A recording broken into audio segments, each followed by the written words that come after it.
Sir सबसे पहले मैं आपसे पूछना चाहूँगी, हमने इस मंच पे भावुक होने से लेके उत्साह से लेके हर चीज़ देखी है, गंगा आरती भी देखी। यहाँ बैठे बैठे आपने हमें हरिद्वार का और ऋषिकेश के जो है वो दर्शन करा दिए।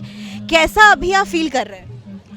ये बहुत बड़ी खुशी की बात है। मैं अपने शब्दों में वो खुशी बयान नहीं कर पा रहा हूँ, क्योंकि जितने सुंदर तरीके से आज का सारा कार्यक्रम संपन्न हुआ, क्योंकि बहुत सारे चीज़ें क्रिएटिव की गई हुई थी कि ऐसे करेंगे, इस तरह से करेंगे।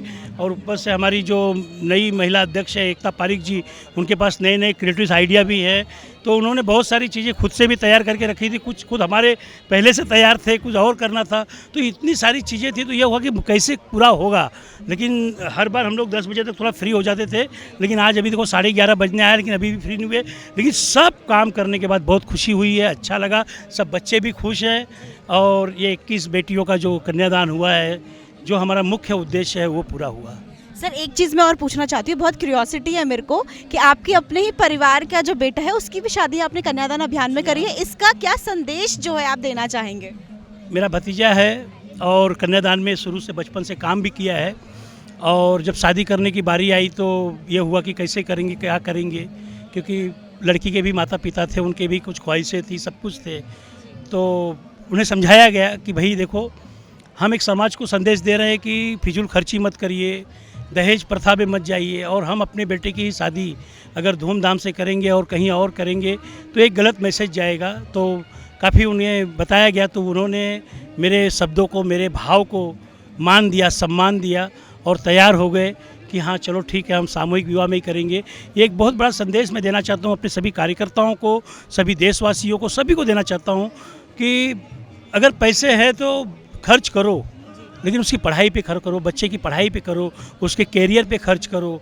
आप बच्चों को पैसे संचय करते हो, लेकिन वो पैसे केवल उसकी शादी के लिए संचय करते हो। अगर उससे आप पढ़ा दो, उसकी पढ़ाई पूरी करवा दो, तो मेरे ख्याल से आपको शादी के लिए सोचना ही नहीं पड़े।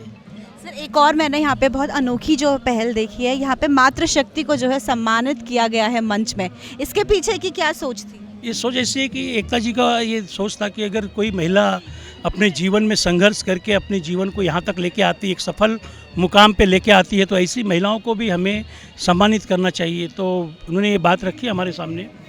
फिर हमने इन्हीं से पूछा कि भाई ऐसी कौन सी महिला हो, पता नहीं इन्होंने कब हमारी भाभी जी से या शिवम की मम्मी से कब उनकी पूरी स्टोरी का धीरे धीरे जानकारी निकाल ली थी।